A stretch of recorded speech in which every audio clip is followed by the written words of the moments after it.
أعوذ بالله من الشيطان الرجيم بسم الله الرحمن الرحيم.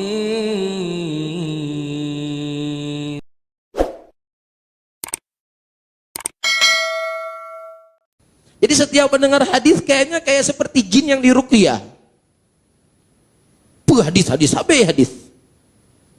Ya, bahkan subhanallah seperti sering kita sampaikan, hati-hati dengan pengajian-pengajian kalau dalam pengajiannya sering bawa hadis Rasulullah. Hati-hati. Hati-hati pengajian yang sering membawa ayat-ayat Quran yang belum-belum, yang ciri-ciri Wahabi ya lagi ya. Alhamdulillah. Kita diberikan ciri-ciri yang luar biasa ya. Ciri-ciri Wahabi suka bawa Al-Quran dan hadis. Bangga nggak kira-kira?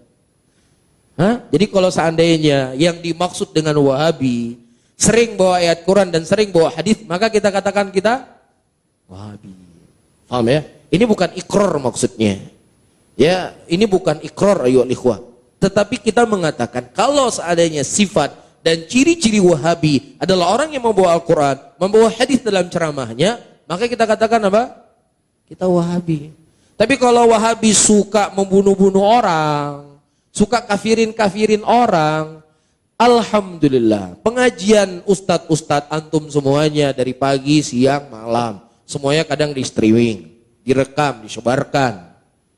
Ya, sebutkan satu orang saja yang di Aceh ini dikafirkan. Siapa? Antum pernah? Antum ikut pengajian Ustadz Farhan, Ustadz Azhari, Ustadz Imam, Ustadz Tantawi, Ustadz Abu Rifki?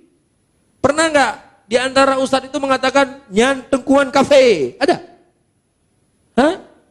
Antum nggak tahu aja mungkin. Ada nggak kira-kira? Ya, ceramahnya tersebar, direkam. Ya, di mana-mana bisa didengar. Sebutkan satu saja.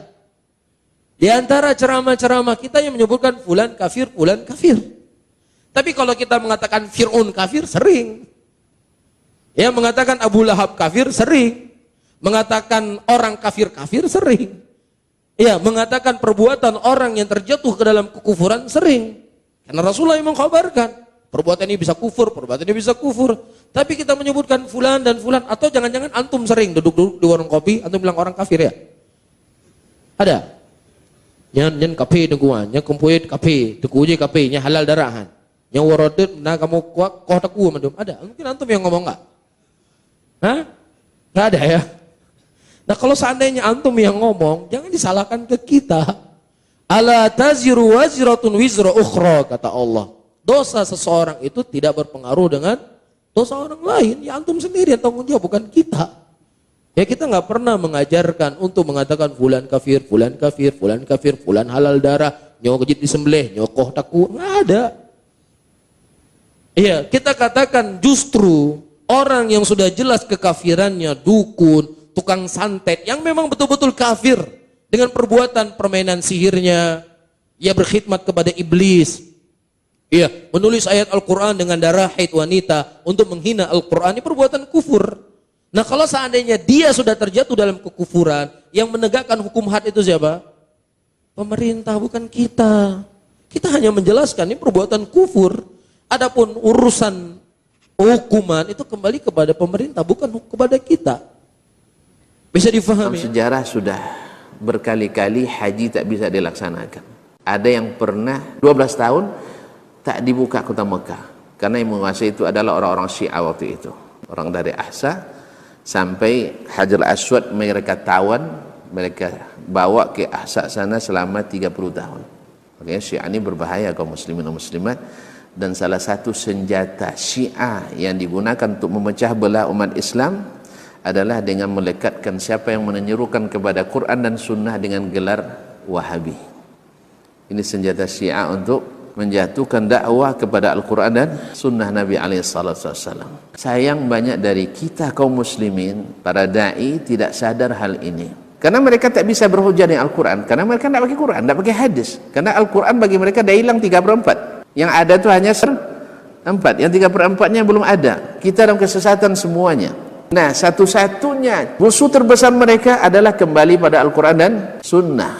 Menurut pemahaman As-Salafus Saleh, Gimana cara membendung dakwah ini? Membendung dakwah ini dengan cara membuat fitnah itu adalah Wahabi. Dan sayang kita mudah termakan oleh isu ini. Sampai-sampai ada yang mengatakan bahwa orang-orang dulu pengikut Syekh Muhammad bin Wahab itu senang digelar dengan Wahabi. Saya yang sudah banyak baca buku Wahabi, tak pernah ada mereka mengatakan kita ini adalah orang Wahabi, kita orang Wahabi. Tidak ada buku yang ditulis oleh mereka bahwa mereka mengatakan mereka Wahabi, nggak ada. Kecuali ketika orang menuduh mereka Wahabi, mereka katakan kalau seandainya Wahabi itu akidahnya benar, tak apalah disebut kita Wahabi, tidak masalah. Itu maksudnya. Atau seandainya kalau kita melarang orang sujud di kuburan, itu disebut Wahabi, tidak apa kita Wahabi. Itu maksudnya. Tapi ketika membahas masalah mazhab kita, mazhab Wahabi, akidah Wahabi, silakan sampai ke atas kaki, nanti tidak ketemu di dalam kitab-kitab yang ditulis orang yang dituduh-tuduh Wahabi itu. Maka seluruh dai yang mengatakan itu, saya jamin berdusta karena ingin melariskan dagangannya. Nauzubillah. Berdusta ini adalah talinya pendek. Dipakai mengikat, tidak kuat, cepat terlepas. Dipakai untuk manjat kambium, tidak sampai.